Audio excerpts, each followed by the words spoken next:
Imagine a world where African empires ruled the globe, their influence stretching from the Sahara to the Mediterranean. These weren't just kingdoms, they were superpowers.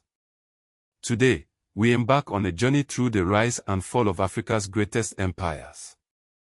Our story begins with the kingdom of Kush, a civilization so mighty it conquered Egypt itself.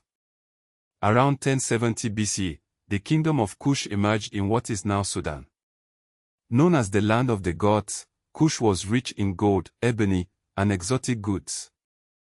By 750 BC, King Po marched north, conquering Egypt and establishing the 25th dynasty, famously known as the Black Pharaohs. These rulers left behind a legacy of grand pyramids at Meroe, a testament to their architectural prowess. Fast forward to 814 BC, and we find the Carthaginian Empire in Tunisia. Founded by Phoenician settlers, Carthage dominated Mediterranean trade in gold, silver, and copper.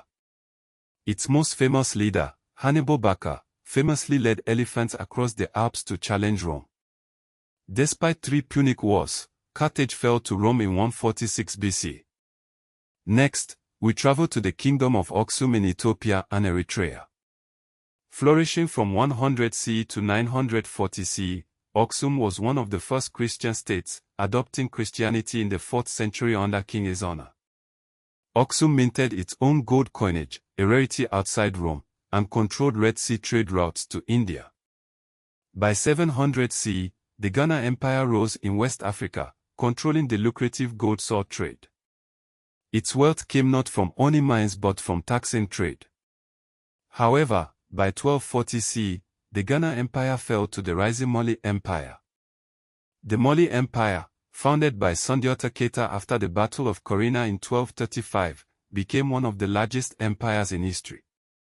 At its peak, it ruled over 400 cities and was led by the legendary Mansa Musa, whose 1324 pilgrimage to Mecca flooded Cairo with so much gold it depressed the Egyptian economy for 12 years.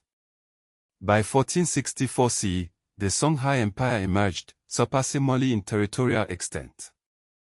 Under leaders like Sunni Ali and Askar Muhammad, Songhai seized Timbuktu in 1468 and created a centralized navy on the Niger River. However, internal strife and a Moroccan invasion in 1591 led to its downfall.